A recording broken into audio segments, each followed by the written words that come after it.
The US government poisoned alcohol. Ah, the good old days of prohibition. From 1920 to 1933, the US government decided that the best way to tackle the issue of alcohol was to ban it altogether. Genius, right? It's like trying to fix a leaky faucet by turning off the water. Sure, the problem seems solved until you're swimming in an empty pool. This grand social experiment turned into a golden opportunity for criminal organizations, notably the mafia, a group of guys who could make a fortune selling ice cream to penguins. As speakeasies and underground bars flourished, the black market became as vibrant as a disco party, with less dancing and more dodging of the law. Frustrated and desperate to curb this booming trade, the government resorted to some rather extreme measures. They figured, hey, let's add methyl alcohol to the hooch. Because what's better for business than a little added poison?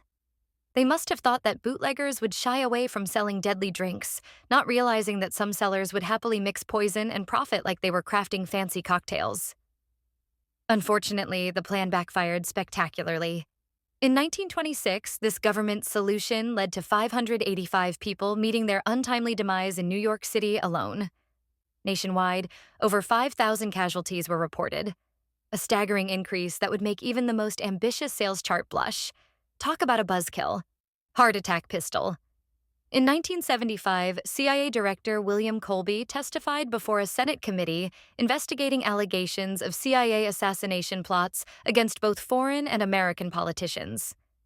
This inquiry resulted in 14 reports detailing significant abuses by the CIA, FBI, and NSA. Among the more alarming revelations was a conspiracy theory suggesting the CIA had developed a heart attack pistol. This weapon could allegedly fire a poison dart from up to 300 feet, causing death without leaving any trace. Just a small red mark where the dart melted upon impact. Colby described the device as nearly silent, resembling a mosquito bite to its target. The public was stunned to learn this was part of Project MK Naomi, aimed at enhancing U.S. biological and chemical warfare capabilities.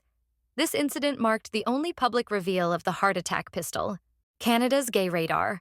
During the 1960s, homosexual individuals faced persecution by the Canadian government, which sought to exclude them from public jobs, particularly in the police and military.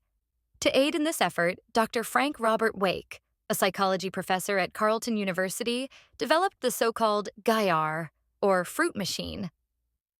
This device administered a series of psychological tests designed to identify gay men by measuring physiological responses to erotic images and suggestive words, such as pupil dilation, which was inaccurately believed to indicate sexual arousal.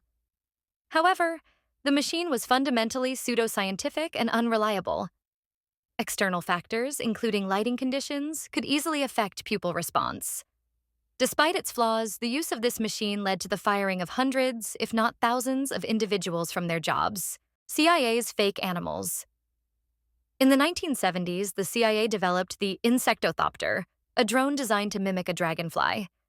Hand-painted for authenticity, this project remained classified until its reveal at the CIA Museum in December 2003. Ultimately, the Insectothopter was abandoned due to challenges in flying it under crosswinds. Another project, the AeroVironment Nano Hummingbird, was created based on specifications from the Defense Advanced Research Projects Agency, DARPA. The CIA's innovative approach didn't stop there. During the Cold War, they created a lightweight camera that could be carried by pigeons to capture aerial photographs, even training some to drop eavesdropping devices on window ledges.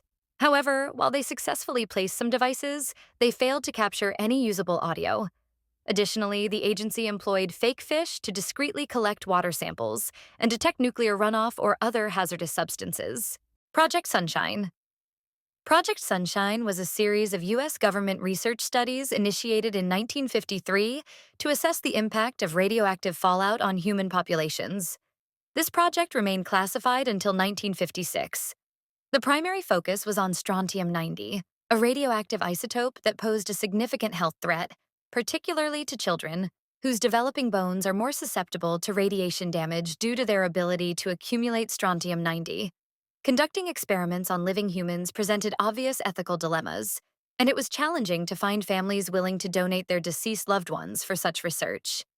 Despite this, approximately 1,500 tissue samples, primarily from babies and young children, surfaced without explanation. Many of these samples were taken from countries across Europe and Australia, often without parental consent or knowledge. In one harrowing case, a British mother reported that doctors removed her stillborn baby's legs, and she was prevented from dressing her child for the funeral to conceal the incident. USA's gay bomb. The concept of a gay bomb was a hypothetical, non-lethal chemical weapon considered by the U.S. Air Force, as documented in a 1994 Department of Defense report. This bizarre idea proposed the use of sexual pheromones to induce attraction among enemy soldiers. The intended effect was to create confusion and panic within enemy ranks by causing soldiers to become romantically or sexually attracted to each other. In addition to the gay bomb, the document included other unconventional ideas, such as using compounds associated with bad breath or excessive sweating to create unpleasant body odors, making enemy forces more detectable to opposing troops. Despite the whimsical nature of these ideas, there is no evidence that such weapons were ever developed or tested, and the feasibility of creating a gay bomb remains highly questionable. The U.S. woman president. Edith Wilson, the wife of President Woodrow Wilson, played a pivotal role in U.S. governance during a critical period in American history. In October 1919, President Wilson suffered a debilitating stroke that left him incapacitated. The true extent of his illness was concealed from the American public, leading to a significant shift in how the executive branch operated. While Edith Wilson was never officially elected as president, her involvement in managing the country during her husband's illness earned her titles such as the Secret President, or even the First Woman President, in the eyes of some historians. She took on many day-to-day responsibilities, determining which communications and matters of state were important enough to relay to her bedridden husband. All cabinet members were required to send urgent matters, memoranda, correspondence, questions, and requests to Edith, effectively making her the sole conduit of communication between the president and his cabinet. Although she maintained that she did not make decisions herself, her position as a gatekeeper of information granted her considerable power and influence over the administration's actions. There are even suggestions that Edith Wilson played a role in pushing for the removal of Secretary of State Robert Lansing, further indicating her significant involvement in executive decisions. Operation Sea Spray. In 1950, the U.S. Navy launched Operation Sea Spray to evaluate urban vulnerability to biological attacks, particularly in San Francisco. Between September 20th and 27th, the Navy released 2 bacteria, Serratia marcescens and Bacillus globigii, off the coast, believing them harmless. Shortly after, 11 residents experienced severe urinary tract infections, leading to one death linked to a heart valve infection. Although the patient's family tried to sue the government, the case was dismissed due to lack of evidence connecting the bacteria to his death. Medical staff at Stanford noticed the outbreak, as no other hospitals reported similar cases, suggesting the infections were hospital-acquired. There was also a rise in pneumonia cases in the city following the operation, but no direct link was established. The Army estimated that enough bacteria were released for nearly all of San Francisco's 800,000 residents to have inhaled potentially harmful particles, highlighting the risks of such biological tests on civilians. Thanks for watching. I hope you like it. Next video will be coming soon.